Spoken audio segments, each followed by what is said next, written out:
Good morning everyone, আসসালামু আলাইকুম।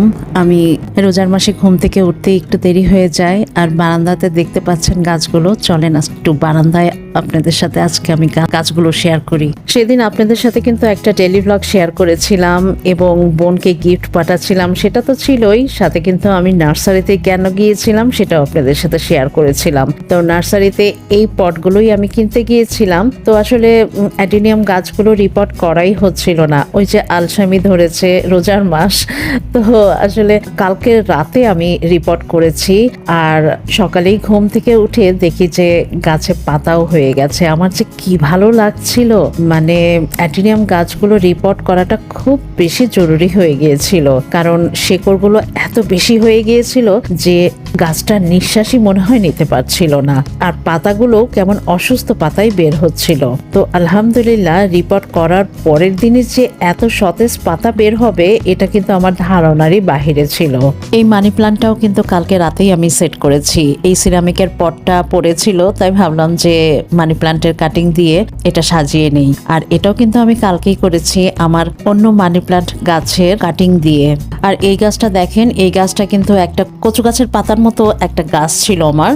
তো এই গাছটা একদম নষ্ট হয়ে গিয়েছে, আর শীতের সময় তো গাছগুলো একদমই বাঁচে না। যাই হোক, আমি কিন্তু তারপরও পানি দিতাম যে গাছটা আমার আবারও হবে। আসলে কচু গাছের মতো যেগুলো গাছ সেগুলো কিন্তু মরে না। খেয়াল করে দেখবেন, সারা বাংলাদেশে কিন্তু একটা ব্যাপার খুব আলোড়ন সৃষ্টি করেছে। আজকের ব্যাপারটা মোটামুটি আমরা সবাই জানি। আসলে যখন থেকে নিউজটা আমি দেখেছি তখন থেকে বারবারে সেই ছোট্ট বাচ্চাটা রিজিকের কথাই আমার মনে হচ্ছিল। এখন আমার প্রশ্ন জাস্ট একটাই, একটা মানুষ জীবনে কতবার প্রেমে পড়তে পারে, একটা মানুষের জীবনে কতবার ভালোবাসা আসতে পারে? আমি যতটুকুন শুনেছি বা যতটুকুন জেনেছি, তাদের রিলেশনের বিয়েটা ছিল এবং বিয়ের দাম্পত্য জীবনের সময়সীমাটা 15 বছরের ছিল। সো তাদের রিলেশনের বিয়ে, ইভেন ভালোবেসে বিয়ে করেছে, তাহলে তার লাইফে এগেন আবার ভালোবাসা আসে কি করে? একটা মানুষ আসলে কতজনকে ভালোবাসতে পারে? যে ছেলেটা যার জন্য এত বড় ইনসিডেন্টটা হলো, নাম কি যেন, আলফি। তো আসলে তাকে আমার কখনোই আগে থেকেও পছন্দ না, তার ভয়েসটাই কেন যেন আমাকে খুব বিরক্ত লাগতো, আর তাকে দেখলেই মনে হতো তার মধ্যে ঘাপলা আছে। তো যাই হোক, তার ব্যক্তি পার্সন নিয়ে আমি কোনো কথা বলতে চাই না, তবে অনেস্টলি বলছি ইকরা আপুকে আমার খুবই ভালো লাগতো, কারণ তার হাসিটা অনেক মিষ্টি এবং সে দেখতে অনেক মিষ্টি, এবং তার ফটোশুটগুলো আমার নিউজ ফিডে আসতো, আমার দেখতে খুবই ভালো লাগতো। এত প্রাণবন্ত একটা মেয়ে ছিল। কিন্তু এতটুকু বলতে চাই যে বাবার কুকীর্তির জন্য ছোট ছেলেটা কিন্তু এখন সাফার করবে। বাচ্চাটার কি দোষ ছিল?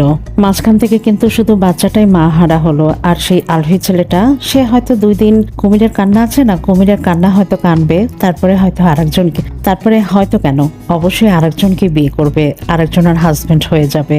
আমি শুধু চিন্তা করছি ইকরা আপু কতটা কষ্ট পেয়ে, কতটা ডিপ্রেশনে যে এত বড় একটা সিদ্ধান্ত নিয়েছে। কারণ তার পোস্টগুলো আমি দেখেছি, তার পোস্টগুলো মৃত্যুর 4 ঘন্টা আগেও কিন্তু ফেসবুকে সে পোস্ট করেছিল। এত হ্যাপি কাপল, এত লাক্সারি লাইফ, সবকিছুই সে পোস্ট করত, কিন্তু গল্পের আড়ালেও যে আর একটা গল্প থাকে, সত্যি সেটা বোঝা যায়নি। সত্যি ব্যাপারগুলো ভাবতে নিয়ে কিন্তু শরীরে কাঁটা দিয়ে উঠছে। আসলে ইকরা আপু জীবনের সবকিছু দিয়ে কিন্তু আলভি ছেলেটাকেই ভালোবাসলো, এবং সেই ছেলেটাই কিন্তু তার সাথে এত বড় বিট্রে করলো। আসলে অ্যাজ এ ওয়াইফ হিসেবে আসলে কারোরই মানার কথা না। আসলে প্রতিটি মেয়েই মনে হয় আমার এই কথাটা রিলেট করতে পারবেন যে একটা মেয়ে সবকিছুই কিন্তু স্যাক্রিফাইস করতে পারে, কিন্তু একজন হাজবেন্ডকে কখনো কিন্তু শেয়ার করতে পারবে না। ইকরা আপু কিন্তু সবকিছু ছেড়ে এই আলভি ছেলেটার হাত ধরে চলে এসেছিল। ইকরা আপু কি জানতো যে তার এই ভালোবাসাটা ক্ষণিকের ভালোবাসা ছিল? তার হাজবেন্ডকে ছেড়ে যাওয়ার কষ্টের চেয়ে মৃত্যুটাই অনেক শ্রেয় মনে করে সে পৃথিবী থেকে চলে গেল। আসলে দুনিয়াতে এখন কে কাকে বিশ্বাস করবে বলেন? ভালোবাসা মানে এখন সবকিছু ভুয়া হয়ে গেছে।